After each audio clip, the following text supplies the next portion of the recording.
다 함께 찬송가 499장 흑암에 사는 백성들을 보라 함께 찬양하시겠습니다.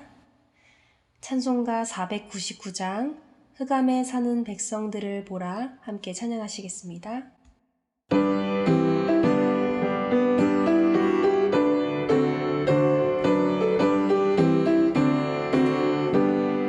흑암에 사는 백성들을 보라 수많은 심령 멸망하겠네.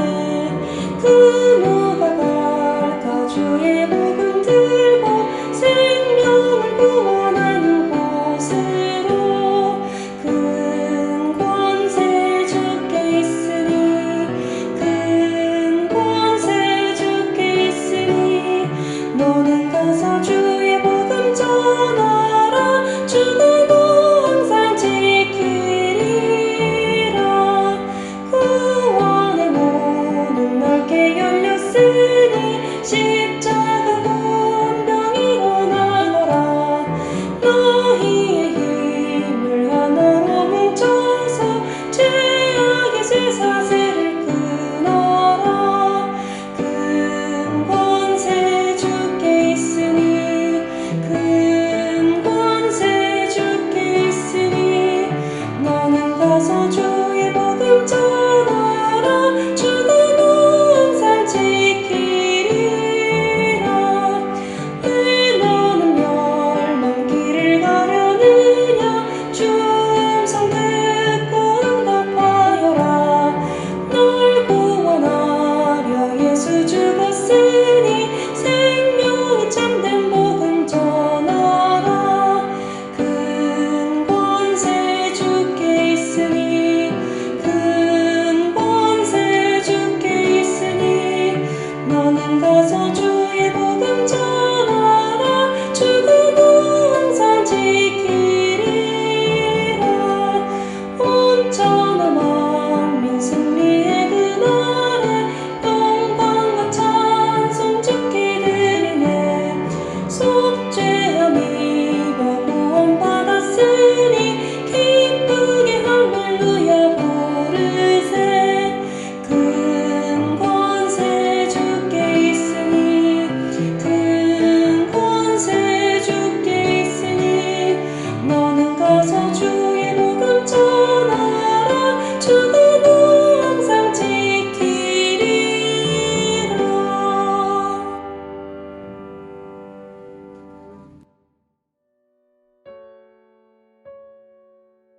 하나님 감사합니다.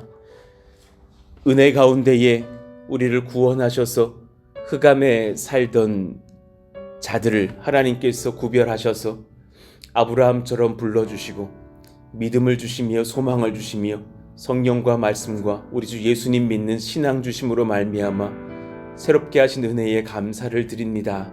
하나님, 그것도 감사하지만 또한 함께 모이며 또 이 새벽을 깨우며 주의 나라를 위해서 기도하며 또 몸된 교회를 세워가는 저희들이 되게 하신 것도 감사를 드립니다.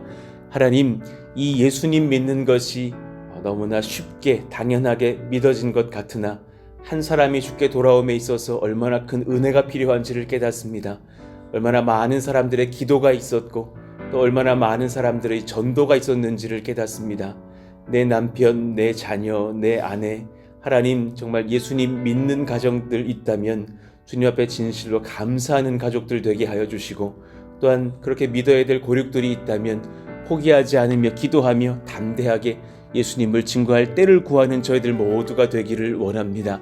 하나님, 전도하고자 했던 분들에게서 또 마지막으로 영적인 대항이 있고 저항이 있다라는 소식들을 들을 때가 있습니다. 하나님, 그들을 긍휼히 여겨주셔서 정말 악한 영들이 떠나가며 모든 예수 믿는 것을 대적하는 마귀의 권세가 끊어지는 역사가 일어나게 하여 주시기를 원합니다. 예수께서 친히 자정하사 그 가정 가운데 임하여 주시고 그들을 지배하던 모든 헛된 주인들이 떠나가며 예수님을 만나며 말씀을 듣고 회심하며 영접하며 주님을 믿고 돌아오는 역사가 속히 임할 수 있도록 하나님께서 은혜를 더하여 주시옵소서.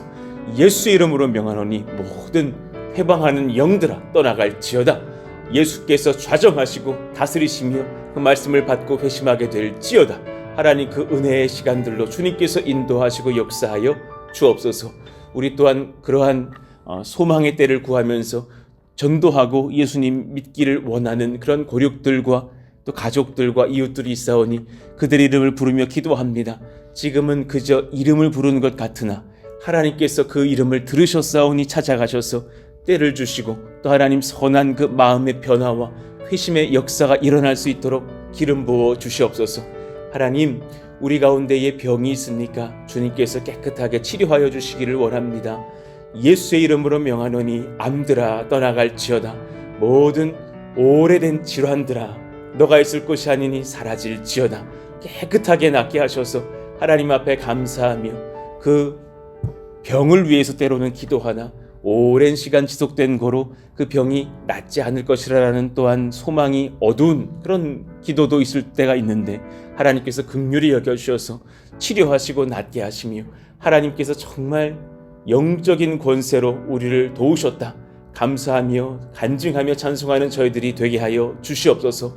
하나님, 우리의 자녀들 공부하는 중에 있습니다. 또 대학의 문을 두드립니다. 예술대학의 문을 두드립니다. 또 하나님 직장의 문을 두드립니다. 좋은 배필을 구합니다. 하나님 앞에 엎드리는 많은 자녀들이 있사오니 그들을 주님께서 눈동자처럼 보호하시고 사랑하여 주시며 때를 따라 돕는 은혜를 허락하여 주시기를 원합니다.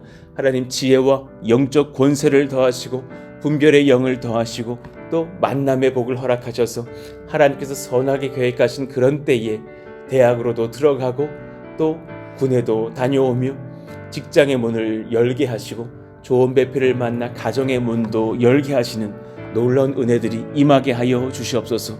그 모든 여정 중에 하나님께서 축복하시며 합당한 것들을 선택하며 결정할 수 있도록 도우시고 그 이후에 그 대학에 들어가든 그 직장에 들어가든 가정을 꾸리든지 간에 그것을 감당할 만한 또 믿음과 지혜와 성숙함을 허락하여 주시옵소서. 무엇보다도 하나님 말씀으로 살며 말씀으로 지도를 받는 교회와 가정과 우리가 되기를 원하오니 우리에게 분별의 은혜를 더하사 오늘 또한 이 귀한 말씀을 받을 때에 하나님의 살아계심을 만나며 누리며 배우며 성령의 능력을 경험하며 지혜를 얻게 하여 주시옵소서. 저와 우리 모든 권속들에게 말씀하시기를 원하며 우리 주 예수님의 이름으로 기도하옵나이다. 아멘.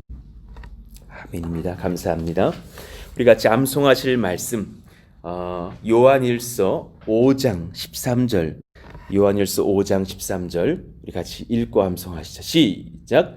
내가 하나님의 아들의 이름을 믿는 너희에게 이것을 쓰는 것은 너희로 하여금 너희에게 영생이 있음을 알게 하려 함이라. 요한일서 5장 13절 말씀. 아멘. 하나님의 뜻을 따라 삽시다 라는 제목으로 오늘은 이제 나움 1장 1절에서 15절을 받겠습니다.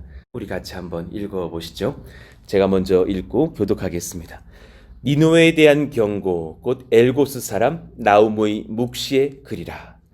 여호와는 질투하시며 보복하시는 하나님이시니라.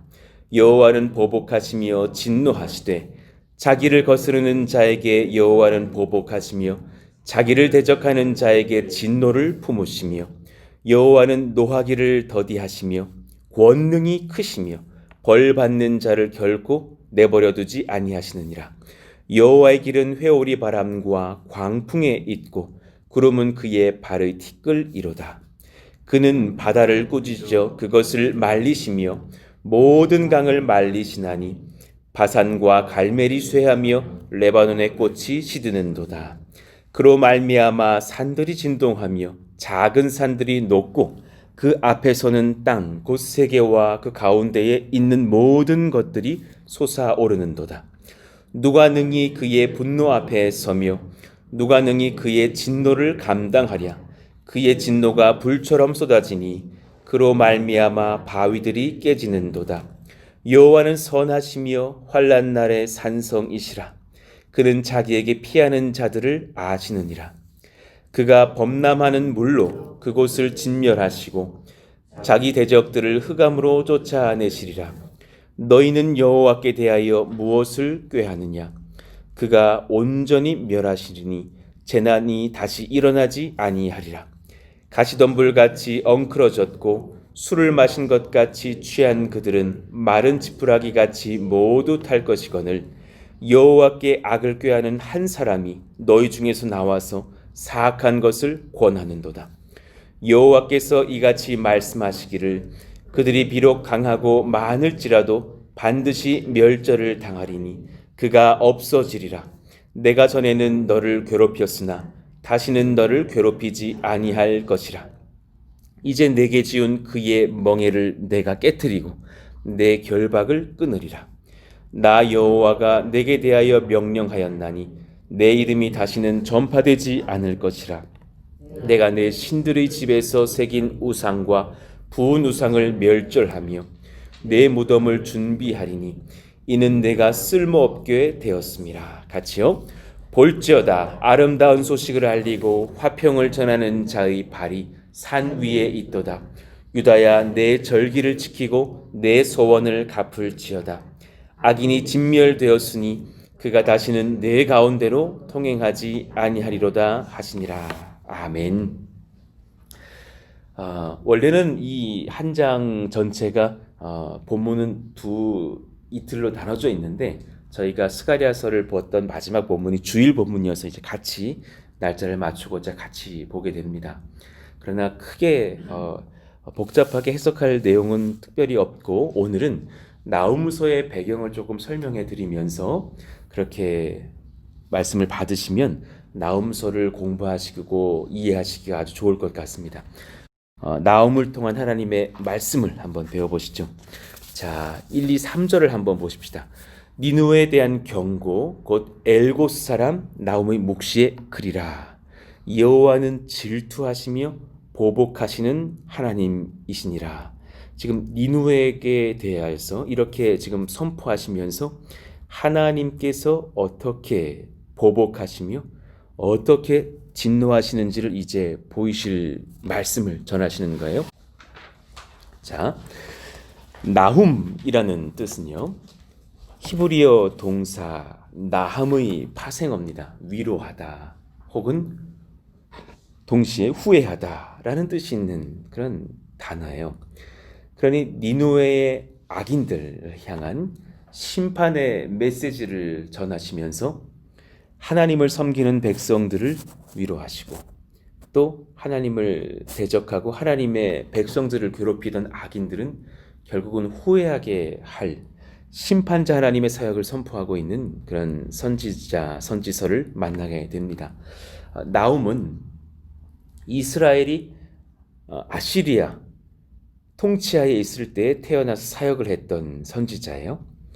그 나라는 이제 악의 세력이 결코 오래 존속하지 않을 것이다 라고 선포하는 그런 말씀이었어요.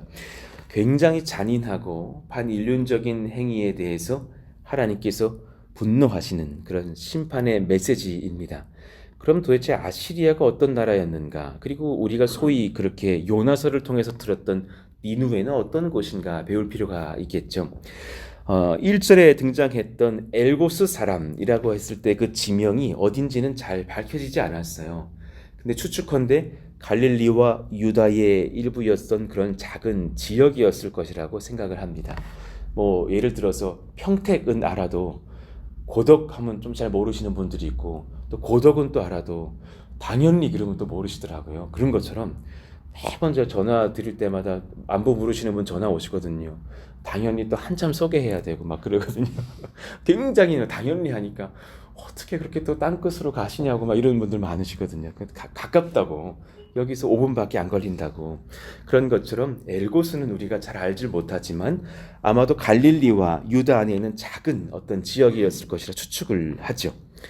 나훔서의 저작 연대는 정확히 모릅니다. 나홈이 누구의 자녀고 뭐 어떤 사람이고 이렇게 연도가 나타나지 않았기 때문인데, 그러나 나훔 3장을 보았을 때의 역사적인 정황을 보아서 BC 663년에서 612년 사이에 히스기야 왕이 세워졌을 그 어느 즈음이었을 확률이 높겠다라는 생각을 하게 돼요. 왜냐하면 나훔 3장 8절에서 10절을 보시면 이런 말씀이 있습니다. 내가 어찌 노아몬보다 낫겠느냐? 그는 강들 사이에 있으므로 물이 둘렀으니 바다가 성루가 되었고 바다가 방어벽이 되었으며 구스와 애굽은 그의 힘이 강하여 끝이 없었고 붓과 루빔이 그를 돕는 자가 되었으나 그가 포로가 되어 사로잡혀 갔고 그의 어린 아이들은 길 모퉁이에 메어짐을 당하며 부서졌으며 이렇게 하면서 이 노아몬이 무너졌던 것을 설명하고 있는 말씀이 있어요. 그런데 이 이집트 수도였던 노아몬 그리고 이 구스와 애굽의 땅이 오늘 말씀을 받고 있는 아시리아의 손에 의해서 함락된 역사를 가지고 있는 것이에요. 그것이 바로 663년이었죠. 테베라고 불리는 이 노아몬, 나일강 상류에 위치했으며 험한 지형, 나일강에 의해서 보호되었던 천혜의 요새로 알려졌던 땅이랍니다. 그런데 아시리아군이 BC 663년에 이 성을 점령해 버립니다. 대단한 어떤 역사적인 이슈가 될 만한 기록으로 남겨지는 사건이었죠. 그러니 이 나훔서 3장의 말씀은 그 말씀을 받는 아시리아가 업적으로 삼았던 일을 다시금 언급하면서 그러나 그 노아몬이라는 땅이 너네보다 강성했던 것이 아니냐. 하물며 너희가 또한 하나님의 손에 무너질 것이 불가능하다고 생각하느냐라고 말씀하시고 있는 거예요. 자, 이제부터 그 역사를 잠깐 공부해 봅시다. 고대 이제 근동 자료에 의하면 아시리아의 수도 니누에가 메대 사람에 의하여서 625년에 정복당하는 일이 있었어요. 그리고 나서 이제 612년이 되면 메대 바벨론 연합군에 의해서 완전히 함락되고 이제 605년에는 완전히 지도상에서 사라지는 나라가 돼버립니다. 그러니 대단하게 정말 이 나라를 세우고 정복하는 어떤 강성하는 대국으로 선 것 같았으나 정말 몇백 년 지나지 않아서 심지어는 이 강성했던 전성기는 최 50년이 지나지 않아서 망해버리는 나라가 돼버리는 것이 아시리아였던 것이죠. 이스라엘과의 관계를 연구해 볼 필요가 있어요. 아하스 왕이 735년부터 716년 사이에 통치를 했던 이스라엘의 왕이었는데 그때부터 유다가 100여 년 동안 아시리아의 종속국으로 존재를 했었어요. 그때가 가장 이 억압받던 시대였죠. 아시리아로부터. 그리고 아시리아는 니누에를 중심으로 형성된 나라였습니다. 니누에가 그때 당시에 이제 우리나라 서울에 한강이 흐르듯이 코서라는 강에 의해서 남북으로 나눠져 있었던 매우 비옥한 땅이었고 225만 평 정도 되는 큰 면적을 갖고 있는 도시였기 때문에 당시에는 굉장히 큰 규모의 도시고 그런 나라였다. 자, 우리가 들어봤을 이제 장군, 왕이 등장하는데 주전 700년경에 사네립이 니누웨에 새 궁궐을 세웁니다. 히스기야를 괴롭혔던 그 사네립을 들어보셨을 겁니다. 아시리아의 수도로 이 니누웨를 새롭게 건설을 하면서 도시는 최고의 전성기를 맞게 되었었고 그리고 나서 그 도시에 막 정원들을 세우고 50km에 달하는 수로를 건설하기도 하죠. 그 이후에 이제 또 다른 후대 왕들이 일어나는데 에살 핫돈 왕이 일어났고 아술 바니발이 일어나서 막 전성기를 맞는 것 같으나 이 아술 바니발 왕이 죽음으로 인해서 나라는 기울게 되는 이제 역사를 보입니다. 특히나 아술 바니발이 세웠던 도서관에는 흑판 문서가 그대로 지금도 보존되고 발굴되고 있다고 하죠. 그래서 고고학자들에게 굉장히 중요한 자료가 됩니다. 히스기야 왕이 있었어요. 하나님을 사랑했던 기도의 사람이었던 히스기야.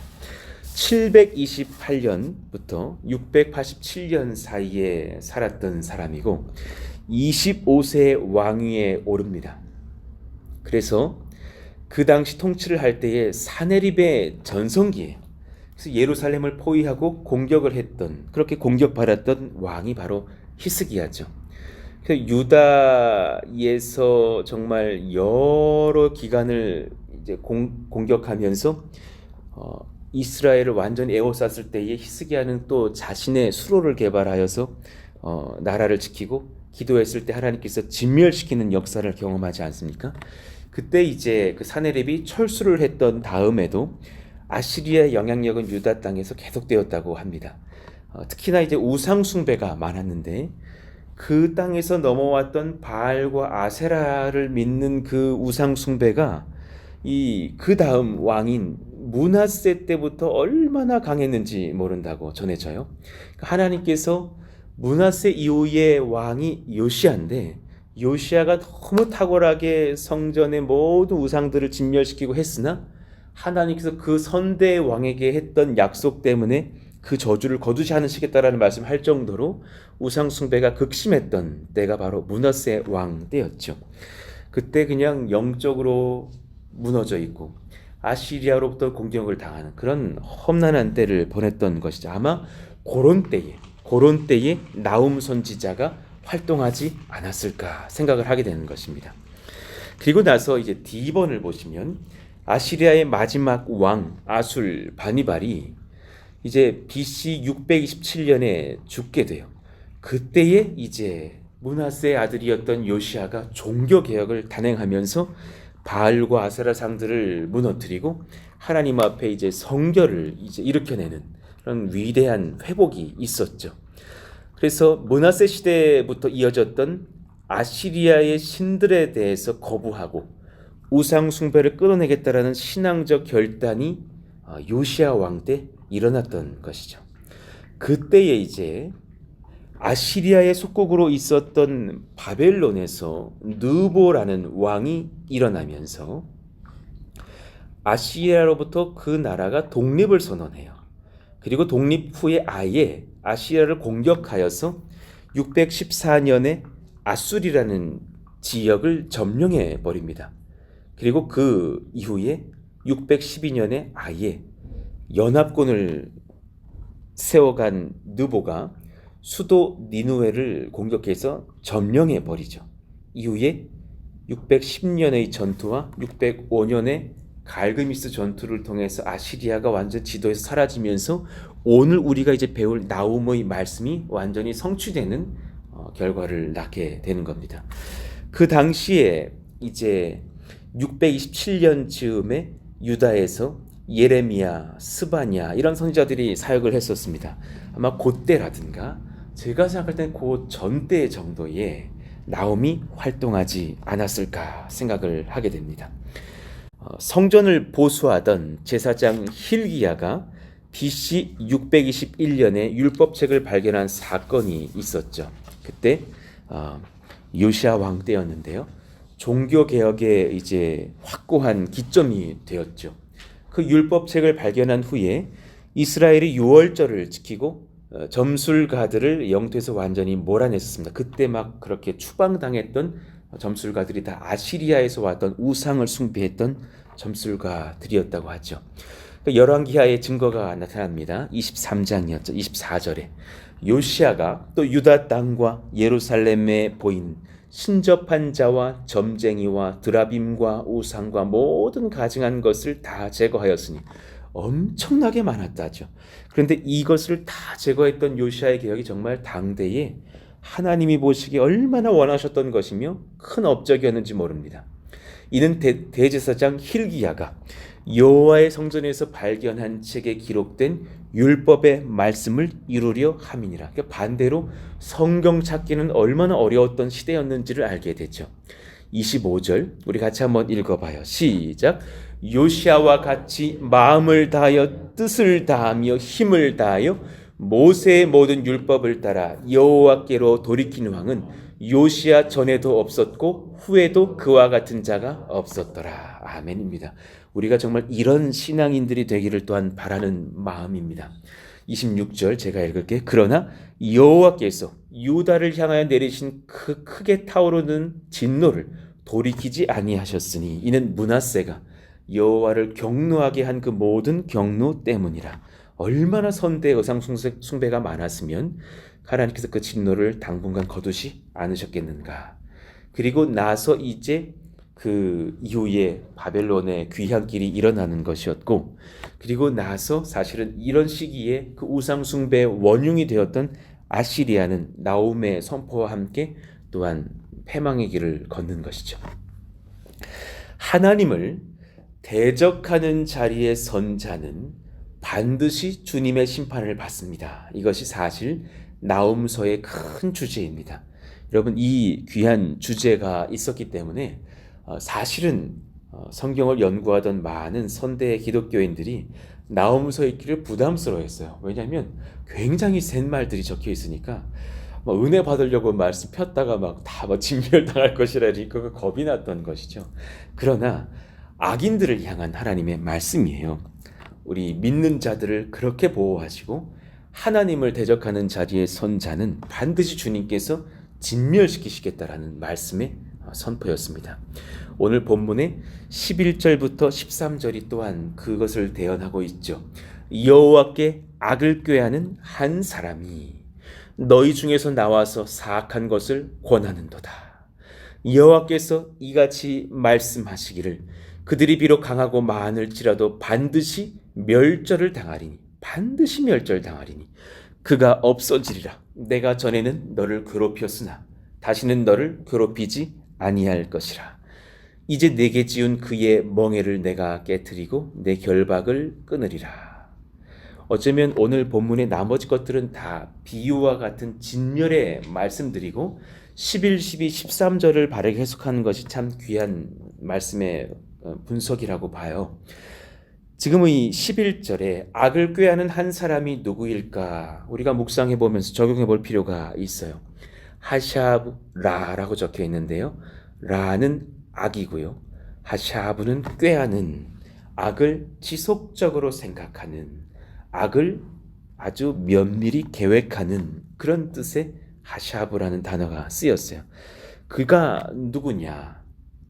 하나님께 소명을 받았으나 이에 합당한 겸손과 성실과 충성을 버리고 하나님의 백성들과 교회를 어지럽히게 하는 제사장, 왕, 지도자를 상징할 수도 있다고 봅니다. 예를 들면 므낫세 왕 같은 그런 사람을 두고 이야기하시는 말씀일 수도 있습니다. 제사장으로서 맡은 직분을 감당하지 않고 악한 죄를 저질렀던 엘리의 두 아들이 있었죠. 홈니와 비느하스입니다. 그 아들들을 향해서 이 하샤브라라는 단어가 동일하게 쓰였거든요.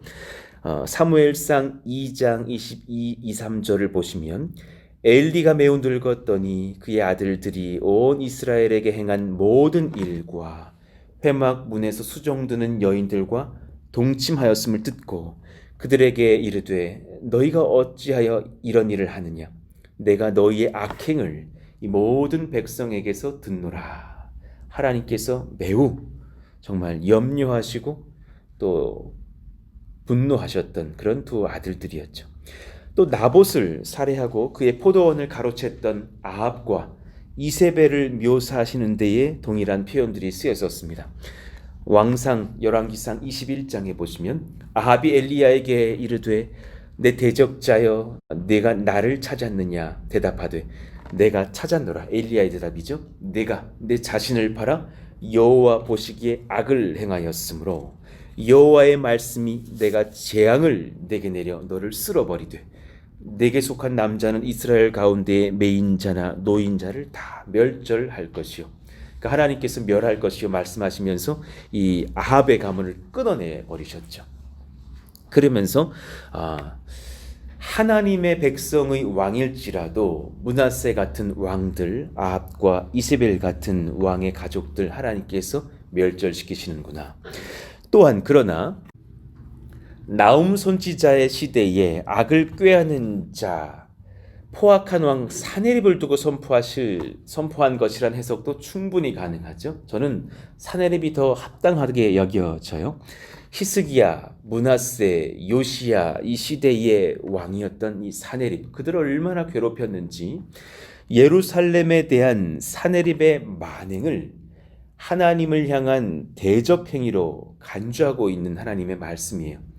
넓은 해석으로는 하나님을 대적하는 모든 열강의 지도자들을, 또 그런 나라의 공격들을 의미하시기도 하겠죠. 자, 악인은 자신의 계획을 따라 살지만 의인은 하나님의 뜻을 따라 삽니다. 우리가 의인이 된다라는 것은 단지 오늘 제가 교회를 출석해요, 그것만이 아니라라는 것을 알게 됩니다. 악인은 자신의 야망을 따라 살고 의인은 주의 뜻을 따라 삽니다. 그러니 우리가 신앙생활을 함에 있어서 평생에 아시리아의 산입 같은 인물이 되지 않기를 원하고, 이스라엘의 왕으로 섰으나 므낫세 같은, 아합과 이세벨 같은 왕이 되지 않기를 원하고, 교회의 리더가 되었으나 정말 홈리와 비느하스와 같은 사람이 되지 않기를 원한 것이죠. 악인은 자신의 계획과 야망을 따라 살지만 하나님의 백성은 주의 소명과 뜻을 따라 삽니다. 그것을 소명이라 하고 자신의 계획을 야망이라고 하는 것이죠. 다릅니다. 시편 1편 6절 우리 같이 읽어봐요. 시작. 무릇 의인들의 길은 여호와께서 인정하시나 악인들의 길은 망하리로다. 분명하게 말하셨습니다. 두 길만 있지 가운데 어중간한 합석 이런 것이 없습니다. 악인 조금 했다가 의인 조금 하면 안 될까요? 그 길은 없습니다. 한 길만 가시기를 원합니다. 하나님께서 인정하시는 길이요. 시편 37편 38절 범죄자들은 함께 멸망하리니 악인의 미래는 끊어질 것이나. 성경은 곳곳에서 하나님과 동행하지 않는 사람들이 끊어질 것이라는 것을 분명하게 선포하셨어요. 정말 착한 것이 중요하지 않은 것을 많이 느낄 때가 있어요. 하나님을 믿는 것이 선한 것이지 인생으로서 꽤 괜찮은 젠틀함이 있는 것이 중요한 것이 아니더라. 이사야 55장 7절 우리 같이 읽어봅시다. 시작. 악인은 그의 길을, 불의한 자는 그의 생각을 버리고 여호와께로 돌아오라. 그리하면 그가 긍휼히 여기시리라. 우리 하나님께로 돌아오라. 그가 너그럽게 용서하시리라. 아멘입니다. 정말 이 역사가 일어나기를 기도합니다. 그들을 위해서 무엇인지 계획을 합니다. 악인들은. 그리고 생각도 많고 성취의 욕구도 강합니다. 그러나 주님이 하시는 말씀이 무엇입니까? 그 생각을 버리라라고 말하십니다. 여호와께로 돌아오라. 너의 생각을 버리고 불의한 그 많은 생각들을 버리고 주님께로 돌아오라. 그리하면 그가 긍휼히 여기시리라. 하나님께로 돌아오라. 너그럽게 용서하시리라. 악을 계획하는 많은 생각들을 우리 가운데서 다 하나님께서 빼버리시기를 원합니다. 은밀한 중에 계획하는 악의 모든 충동들이 예수 이름으로 떠나갈지어다. 모든 생각들이 하나님 앞에 정결하게 바로 서고 회개하며 주님 앞으로 돌아와서 주님이 원하시는 뜻을 구하며 주님이 원하시고 말씀하신 뜻에 순종하여 성취해드리는 인생들이 되시기를 예수의 이름으로 축원합니다. 잠언 15장 28절 의인의 마음은 대답할 말을 깊이 생각하여도 악인의 입은 악을 쏟느니라. 여러분 일상에서 어떤 말들을 뱉는지 우리가 돌아봅시다. 저도 돌아봐야 합니다. 의인의 마음은 대답할 말을 생각해요. 누구에게 대답하는 거예요? 주님께 대답하는 거예요. 하나님께 대답할 말을 내가 생각해요. 주님께 기도한다라는 말씀이기도 해요. 주님 물으시면 제가 이렇게 해드릴게요. 주님 제가 어떻게 할까요? 물으면 주님께 답을 듣는, 주님께 대화하는 시간들을 가져요. 그러나 악인의 입은 그럴 수가 없어요. 그냥 악을 쏟아내기에 바빠요. 하나님 앞에서 우리가 그런 분별된 인생을 살게 해주시기를 원합니다.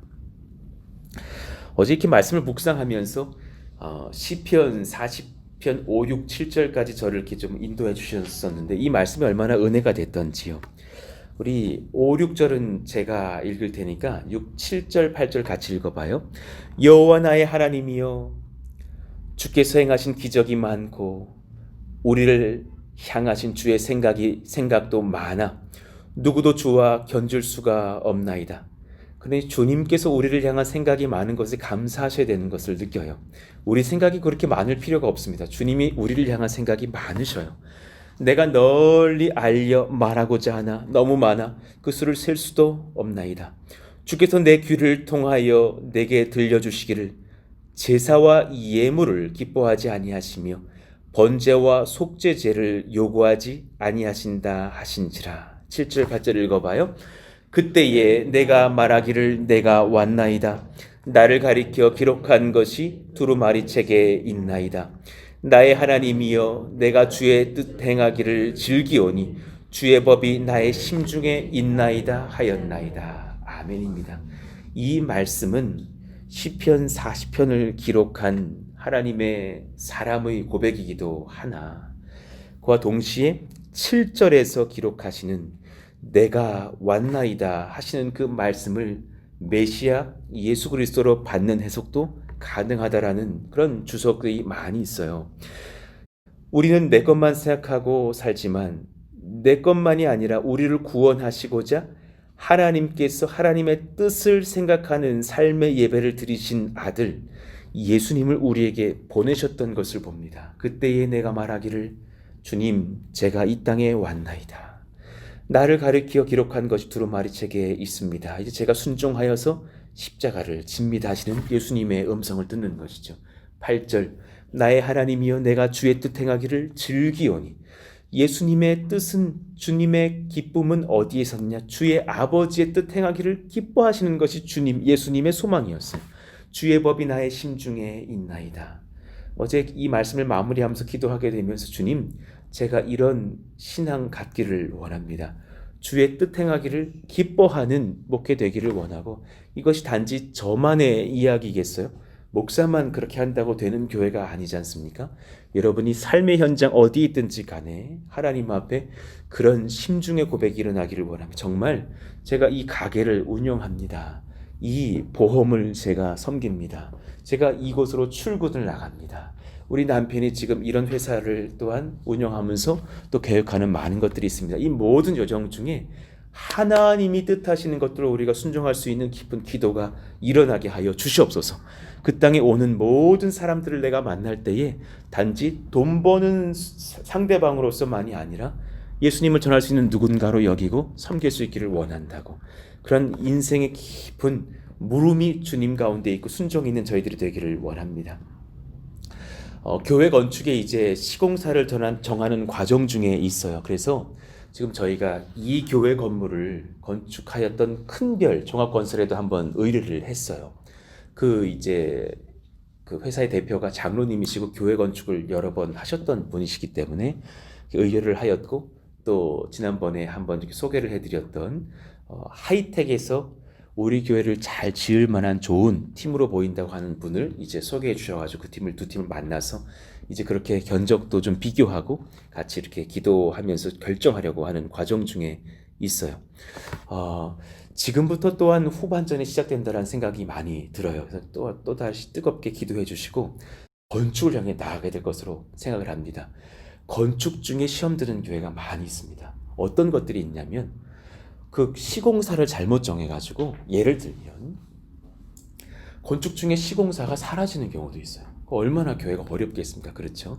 이미 여러 번 경험도 있으셔서 또 아시는 분들도 계시겠으나, 또 그런 시공사와의 어떤 갈등들, 또 안에서 이제 돈의 문제, 이제 건축 중에서는 이제 때로는 이제 중간 정산들이 막 있어야 되거든요. 근데 막 교회가 돈이 없어가지고 막 그런 경우도 많고 해서 이제는 정말 또 다른 기적과 하나님의 역사가 일어나야 될 때라는 것을 봅니다. 방식은 동일합니다. 동일하게 하시면 됩니다. 나가서 돈 벌어 오시라는 얘기가 아니고요. 방식은 동일합니다. 똑같이 묻고 말씀의 힘을 구하고 기도하기에 힘쓰면 하나님은 역사하신 줄로 믿습니다. 하나님, 진실한 겸손이 또 한 번 우리 가운데 일어나게 해주시고 하나님 앞에 예배하는 그 귀한 시간들을 이제 8, 9, 10, 11, 12월 잘 경험케 하여 주옵소서. 일전에 그 대표께서 돌아가셨기 때문에 이 땅은 커서 꼭 임야 땅은 브리핑을 해야 된다고 제가 한번 말씀을 드렸었을 겁니다.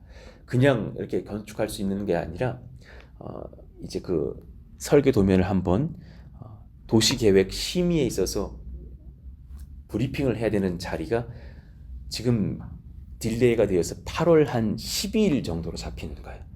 그러니까 다른 이제 시청에 낸 심의 말고 도시계획 심의가 따로 있는 것이죠. 그 심의가 이제 잘 통과되면 한 8월 한 20일 전후일 것으로 추측을 하는 겁니다. 그럼 이제 사실상은 이제 건축은 9월쯤이 될 거라고 봐져요. 그러니까 이제 9, 10, 11, 12 이 4개월간의 이제 건축들 실제로는 한 1, 2월까지도 진행될 수도 있다고 합니다. 그러나 여하튼 이 땅은 저희가 이제 12월에 철수이기 때문에 또 다른 이제 재미있는 여정들이 이어질 것 같아요. 우리가 하여튼 그런 시공사들에게 부탁을 하는 것은 뭐냐면 예배 초소만이라도 먼저 이렇게 좀 질서 있게 잡아달라. 그러면 우리는 주중보다는 주일에 모여서 같이 그렇게 예배를 드리게 될 것이니 공사는 또 주중에 하더라도 주일에는 잠깐 쉬었다가 예배로 모이면서 그렇게 공사를 지속하자 이렇게 생각을 하게 되는 거예요. 9월부터 또 10월까지의 모든 기간 중에 어제 비가 많이 온 걸 보니까는 미리 다 쏟아놓고 이제 안 주시려고 하시는 것 같으신데 하나님께서 선하게 역사해 주셔서 일기이든 물질이든 모든 여정들이든 합당하게 하나님께서 인도해 주시고 또 A라는 제품을 넣어서 건축하겠다고 하고서 A 그레이드가 아니라 B급으로 넣어주는 그런 경우들도 있잖아요. 많이 들어보셨죠? 그런 일들이 없게 해달라고 많은 것들을 우리가 기도해야 될 줄로 압니다. 그 모든 여정 중에 하나님 우리가 동일한 마음을 지키게 해주셔서 오늘 이 말씀처럼 주님의 뜻에 합한 것들을 우리가 기도하고 결정하고 순종하게 하여 주십시오. 제가 깨달은 것은 그것입니다. 기도하면 말씀하십니다. 물으면 알려주십니다. 그 겸손이 우리 가운데 있기를 원합니다. 선한 결정들을 할 수 있도록 해달라고 기도해 주시면 좋겠습니다. 자, 오늘 말씀을 기억하시면서 오늘 좀 시간이 많이 갔는데 우리 흑암에 사는 백성들을 보라. 우리 1절과 4절을 부르고 우리 같이 기도했으면 좋겠습니다. 흑암에 사는 백성들을 보라. 수많은 심령 멸망하겠네. 그 누가 갈까 주의 복음 들고 생명을 구원하는 곳으로. 큰 권세 주께 있으니 큰 권세 주께 있으니 너는 가서 주의 복음 전하라. 주가 너 항상 지키리라. 온 천하 만민 승리의 그날에 영광과 찬송 주께 드리네. 속죄함 입어 구원 받았으니 기쁘게 할렐루야 부르세. 큰 권세 주께 있으니 큰 권세 주께 있으니 너는 가서 주의 복음 전하라. 주가 너 항상 지키리라. 아멘. 오늘 말씀을 기억하시면서 또 말씀 말미에 나눠주었던 그런 성전 건축에 대한 소식들도 듣고 같이 기도하시면서 하나님 놀라운 여정 중에 하나님을 붙잡고 그 말씀의 뜻을 구하며 순종하며 승리하는 저희들 모두가 되게 하여 주시옵소서. 기억하시면서 주여 한번 부르짖고 기도합니다. 주여! 하나님 감사합니다. 하나님 또 나움의 말씀들을 통하여서 승리하시는 하나님, 악을 제거하시고 멸절시키시는 하나님, 순종하시는 백성들을 보호하시는 말씀을 듣고 누리게 하시니 감사합니다.